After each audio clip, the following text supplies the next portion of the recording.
everyone, and welcome to the Centurion Leadership Battalion podcast, your source of accountability, inspiration, and motivation to become your best and reach your fullest potential every day. Our motto, it's simple: to use our determination to crush our everyday leadership tasks so that we dominate in our delivery of services and products to our clients and achieve victory and personal growth, profitability, and creating environments for those around us to prosper. Let's get this show started.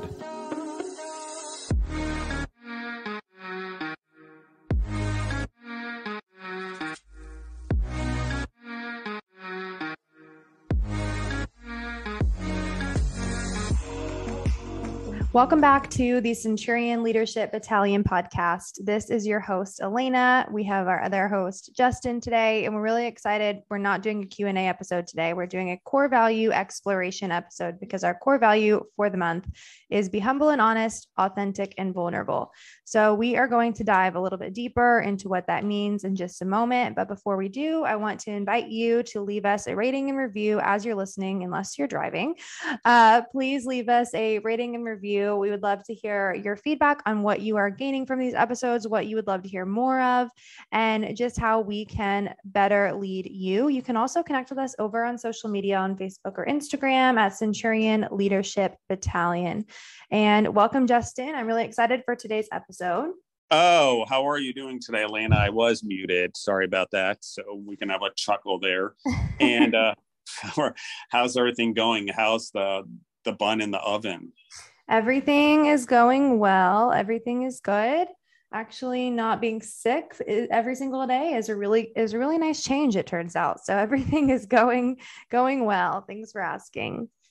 I can't imagine if a woman has pregnancy sickness or whatever, nausea, and when women choose to have 8 or 9 children, or back in the day when you didn't have a choice, it just happened. And it's rough. Yeah. It definitely takes the fun out of that first half. But once you're over that hump and you can finally feel good for the most part and enjoy it, it definitely takes a toll on your body because you're literally growing another human. So you get tired easier and your body is sore because you're growing in all these different places and your center of gravity is off. Besides those things, the second half has been really enjoyable. But the first half, I was like, I'm never going to do this ever again. But now that it's over, you kind of forget how miserable it is. So if anyone's listening and they're early on in pregnancy, wishing you luck. I feel like it's one of those things where your body is going through, and I'm not a woman, so I have no idea what it feels like, obviously, but it's like your body is adjusting to not being a single organism anymore and being a dual organism, at least temporarily. And there's all this adjustment.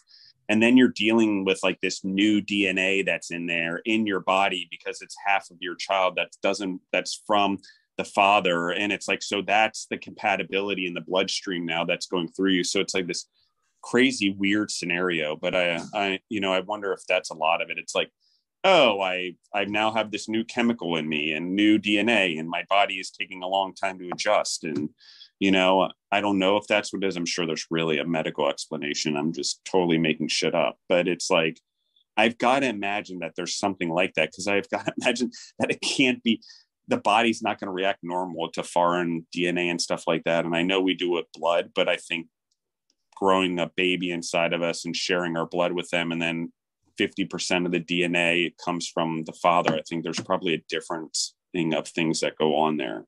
Yeah, so it's really crazy. The whole thing, I think, being pregnant and growing a baby is the craziest thing. And before I was pregnant, honestly, I knew I wanted to be a mom, but I didn't know if I'd ever want to get pregnant because it really scared me, the idea of having a human being inside of you. And sometimes I look down and I forget that I'm pregnant and I'm like, oh my gosh, there's a baby in me. I'm like, this is so weird, but it's definitely the coolest experience. And it's just such an awesome thing, for whatever you believe in, God, whatever religion or spirituality you have. It just makes that so much deeper because you're like, this is such a miracle, how everything functions just to grow this baby. And like you said, it's half you, it's half your partner. And it's just such a cool experience. So men can't experience it clearly, but not to get into all of those kind of topics, but it really is the coolest, most humbling experience ever. So yeah, it's been really nice. Yeah, I think biologically, it's just one of those things. Like, we can't fully understand. And it's like we've talked about before, where men tend to not realize that there's a child until it's born, where a woman realizes it the minute she starts carrying it. And I know it's there and the man sees it and we visualize the baby in the belly, but in our minds, the responsibility is not there yet. And so that's always an interesting journey to me. And I think it gets better when you get to a second child or a third child. But I think initially it's like, okay, the stork just showed up and dropped it on us. I think that's a very male perspective, not a female perspective. The stork came and dropped the baby off at the door, because to a man, that's more like what happens to him. He doesn't have the same biological responses and stuff like that. And maybe he becomes more male or father oriented, but the responsibility for him doesn't truly start until the baby's born. And maybe I'm downplaying it or whatever, sorry men and whatever, but it's just my opinion anyway. I think that it's a very much a different situation until you both bear it. And I think in some cases, one spouse grows immensely compared to the other one during that 9-month period. So just something to be conscious of for everyone out there. Not like everyone does it, don't get me wrong, but I'm leaning on the side of trying to help someone in that value versus the people who are already doing it. So cool. Yeah, absolutely. That was a nice little subtopic to go off on for a second before we hop into our question, which I don't think I shared our question for today, or our core value exploration. It's still technically a question though, of why is it important to always lead with honesty? Yeah. So I'm actually going to, and I'm going to break this one down a little bit more. So let's talk about breaking it down to, said the leading with honesty is such a grand topic. So for this one, I'm going to say, why is it important to communicate with honesty as a subtopic? Because I want to break it up, but Elaine has basically asked the question, and I think we're going to break it into 2 topics. One's communicate with honesty, and then we'll break it down in the second core value question of the week, which is of the month. Instead of diving into the other half of the core value, we'll stick with honesty and humility. We'll talk about why honesty leads to humility. And the next one as this topic. So to sort of go off the broader one, but communicating with honesty. Sorry, I threw a curveball at you, Elena. I hope that I didn't cause That's a thing. All right. As you said it, I'm like, I better narrow this. So it was I threw her an audible for the audience. My apologies. But the thing is, I mean, at its most basic, the best argument I've ever heard that makes the most sense, that's sort of the Trump argument, meaning it trumps all others, is if you're not honest in your communication, it is really hard to keep track of a bunch of lies, especially as you get bigger as a leader or you get more responsibility. Keeping track of lies is immensely difficult. Especially when companies do it to try to protect their image or whatever. Or brand, or a leader does it as a person in their communication. It's very hard to maintain all those promises. A lot of salespeople overpromise and underdeliver in their communication with potential clients because they're trying to sell it and get the person on the hook. They're not the one actually having to operate it. So that's the type of thing I'm talking about in communicating with honesty. If you're all honest and you do your 360 to get the honest information and the truth, the way you deliver it is always the same.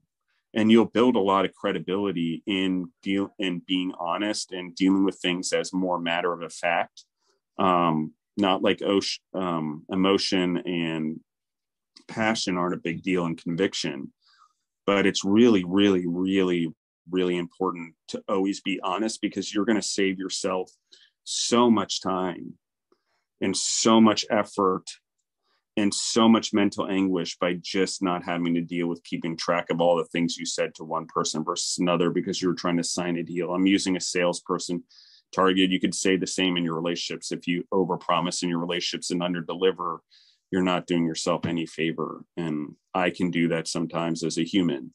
And it makes me look dishonest, when I overpromise to my relationships and underdeliver. And so that's honesty also. Am I being honest with myself about what I can achieve and setting other people up for success? Am I being honest with their time? So when I communicate, it's important that I'm honest about what I'm really going to do. And I'm honest about really what happened in this situation. And I'm straightforward. And in honesty, we tend to use less words. We tend to be more straightforward. We tend to be more clear. We tend to be calmer when honesty and fact is on our side. Generally, even though you could hear someone else, you're now hearing them for the sake of being heard because you know factual and honest information, because that's where you operate. And it doesn't mean my honesty and my truth is the same as Elena's, for example, even though we both saw the same thing. People filter things and it becomes truth to them in different forms. So honesty to one human is going to be different than honesty to another human, but it's about figuring out what that honesty is if you're trying to grow people, or what your honesty is as a leader. What do you feel honesty is? I mean, that's part of the definition that I think you have to understand is when I say something like honesty, or it's passionate to me, or it's a core value, what do I mean by that? So when you're saying, Elena, when you're looking for honesty from someone, or you yourself are being honest with someone, we can look at it either way, whatever you're more comfortable with. But what do you feel that is? How do you know if someone's being honest with you, and how do you feel that you're being honest with someone else, or vice versa? Oh, that's a loaded question. I think that honesty, when I'm giving honesty, I guess that's easier for me to explain it at first. First of all, I believe, being honest, they say honesty is the best policy. I grew up with my mom telling me that because she didn't want me keeping secrets from her. So I always have lived by that. I don't know if it's because that was instilled in me, or because I witnessed so much growing up of how dishonesty can actually like ruin really good things, really good relationships, things like that. To take that a step further, a little bit deeper for me personally. So I don't know if it's because the way I was raised or the things I was exposed to growing up, but honesty is just something super important to me, whether it's, from friends or family or a partner, or professionally, with team members and people you're working with. Honesty and transparency is just very important. I feel that you can't really have a genuine conversation or relationship or response or whatever it may be without being honest yourself and without the other person being honest. Because if there's always a mask there and there's always someone putting up a front, how can you really,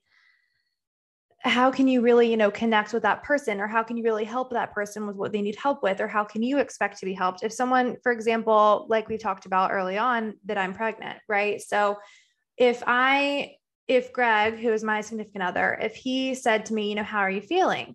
And I said, I'm feeling great. I'm doing awesome.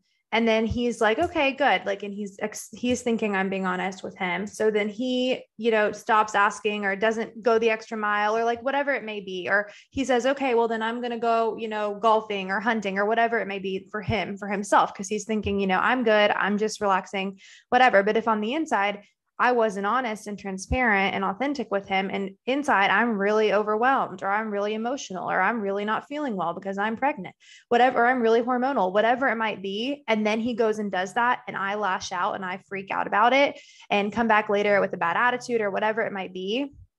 Can I really hold that against him because I wasn't honest? Right. So that's in a personal sense, I guess, because that's something that we've actually experienced in the past 6-7 months. But then even professionally, if you have a team member and you're a higher up for that person, and you say, how are you feeling about this task? And they say, I'm feeling good. And you're like, okay, well then can you also complete this? And then all of a sudden, their work ethic kind of slows, or their quality of work decreases or whatnot. And so you come back as the higher up, as the supervisor or the manager or whatever. And you say, this wasn't done to the standard that it should have been, or that we communicated about. And that person then explains, well, I have this workload. I'm unable to, commit myself any further to X, Y, and Z. But, can they really hold that against you as a leader for giving them more to put on their plate when they weren't honest with you and authentic with their feelings? So I feel like it really applies in a personal and professional sense. If you're not communicating honestly with other people, you are never going to get, their responses, the feedback or the support or the help that you need. And that's why honesty is super important. I think I kind of went on a roundabout from your original question, but I hope that gave you something to work with. No, and here's the thing: as a leader or as an entrepreneur, if everyone's not honest with me or what's going on, and it's and honesty can have emotion in it for sure, and people can filter their honesty through their opinion or their passions, and it can be skewed for sure. But I will tell you that when people are honest from their situation, to Elena's point, or we take ownership as individuals, and I'm more honest with Deborah, for example, or honest with myself, there's less blame, there's less resentments, there's less needing to worry about stuff when you can really have open, honest conversations with people, whether they work for you, whether it's as a leader in business or in the community or in your family. The part about honesty, and honesty doesn't always look pretty. It can hurt. It can cause pain and suffering. People can get mad when they do it, and it can come out in anger. There's so many ways, but I think if we truly can, as humans or as managers or as leaders or as humans in general, have tolerance and patience and love for one another in honesty, because guys, like, we aren't always honest as humans, especially with ourselves. And it's not something to be judged as much as it's something that we all need to work on. And the illusions and the myths and the things that we put into our lives to become the excuses, or the dishonest reasons why we don't do things,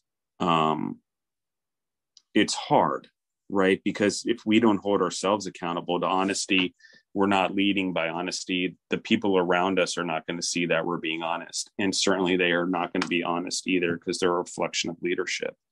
And if your family or your kids have trouble with honesty, you need to look at yourself. I don't know how else to put it to you other than that's been my own experience. If I'm not being 100% honest with them, even though everyone's like, filter with their kids, you don't need to tell them anything. Absolutely. But there is also honesty. And so what does that look like? Is it only when there's a question? Is it when we're dealing with something? Are we sugarcoating it? Are we being direct enough to teach a lesson versus saying something and trying to make the person feel better, so it's losing the impact of the growth that they might be able to have? So can we handle honesty, I think is a big part of this. But when we communicate, always, how are we communicating? Are we being honest about what we've done and our credibility? Are we being honest about our authenticity or our vulnerability, as is also part of this core value? And are we being honest with everyone about what our goals are too? We try to push people and motivate them, and often people are like, well, what's your motivation? And we aren't always honest with them. So, what also is honesty, I think, literally leading in a way that no matter what questions asked to you, no matter by who, that it's so honest and true to you, from your experience and your ethics and morals, that it's going to be the same answer no matter who asks it. And I think a lot of people struggle with that, because I think based that we have different relationships with different people, particularly me personally, that most problems I have with honesty is when I have unsurmountable pressure from someone to based around an expectation. And there's times where I will give an answer to have something done under those massive amounts of expectation and pressure. to try to just get the pressure off. And I haven't actually thought fully out whether or not I could achieve it by that deadline. And it doesn't happen at work, but it definitely happens in my personal life. You know, so I think a lot of people, when you're high achievers or you're trying to be a high achiever or you live in the fast lane, you know, honesty is the only way to keep up. But at the same time, you're such a moving person that, to Elena's point, sometimes we're not honest with ourselves. Sometimes we're not honest with the other human. Sometimes we're doing things because we're scared or our ego's taking over, or we don't want to look bad. So, I mean, I possess all of those things for sure. And so honesty has to be a priority, because I don't know how you build integrity and a character, as we've talked about before, without it. But at the same time, you know, where does honesty end? If I know a secret about someone and someone asks me a direct question about that thing, I can respectfully respond without lying or breaking the other person's trust. You know, and I've heard that argument a lot. Well, you wanted me to lie to him? Well, how about you just say, it's something I've talked about with this person. I don't want to betray their trust, no different than I wouldn't want to betray your trust. That's a real honest conversation. And that really would stop all the gossiping and stabbing people in the back that we witnessed today, and dishonesty around it. I didn't say that. I'm pretty sure you did. Most of the time people do that. You know, they say something, they talk behind someone's back, they get called out. I didn't do that. It's straight to defensiveness. If we were all honest in the first place, it would probably stop doing that and we'd all be more positive. But the more we see you can get away with creating falsehoods or being someone you're not on social media or whatever, the dishonesty becomes more and more accepted as a way of life. So, at least in my opinion. I don't know what your thoughts are that, Elena, but I am personally, I think I'm talked out of this one, but I was interested to see what you thought of that. Yeah, I completely agree. And like we talked about earlier, I think, you know, honesty can make or break so many different relationships, personally or professionally, but it also takes honesty to really climb to that next level as a leader, because you need to have your team supporting you and behind you and able to communicate with you. So I think everything that you shared is very accurate and very applicable to any brand or any business or any relationship, really. So I agree with that. And I think there's ways to be honest that are, you know, straightforward, but are not hurtful. If that's something that you're needing to share with someone, hard truth does not have to be hurtful. And there's ways that you can be honest without being, you know, degrading or mean, and making someone feel less than. So I think, you know, there's a lot more to unpack with honesty. So maybe we'll do another episode in the future. But I think for the ultimate question today of why it's important to lead with honesty, I think that we've really covered that. And I agree with you. And lastly, I just you touched upon something in being in a relationship. I cannot tell you how many times I've witnessed it or been a part of relationships myself. And I've been like, this is not me saying someone's only done it to me. I've been definitely capable and responsible for this, but it's where we dilute conversations with dishonesty, or we dilute conversations when a person is trying to be honest by being critical. And whether we realize it or not, when we're defensive or not defensive, we create a situation where criticism is starting to take place because we're already defensive against something we think someone else is saying most of the time. And maybe the person is being critical. But I don't know how you have a situation about how you get along with someone if every once in a while you're not being critical and saying, I don't like that you do this. It really bothers me. How do I not get resentment in our relationship? And that's okay. And you have to be willing, though, for it to come the other way. You have to be willing to have honesty come both directions. And you can't dilute honesty with dishonesty or not being true because you want to win an argument, or someone's making you feel inferior, or you have an ego. Like, you need to be able to talk your way through it and establish equality and equity in your relationships. And if that's not happening and you can't be honest in your relationship, yes, obviously you need to look at yourself, but you also need to look at your relationship.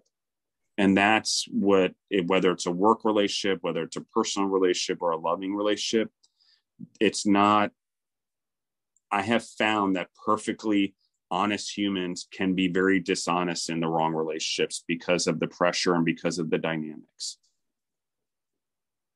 It's a crazy scenario, honest to God, human, whatever. And I'm not talking about dishonesty and cheating. Okay. Obviously we're talking about the minor things, but that's obviously a big one. But what I'm talking about is just the little white lies or the little dishonesties or the things that, how is a person ever going to get to know us if we're not telling them the truth? We're going to spend our life with this person. How? We won't even allow them to get to know us. So it's just a sad thing, I think, honestly, on honesty. What are we so afraid of? And I think we so much pressure to be judged or scared of being judged and criticized that we just avoid our true selves. I definitely have been a participant in it. So thanks, Elena. Awesome topic. Yeah, thank you for sharing all of that. And thank you all for listening. And we're excited to have you back listening to our next episode. Have a great day.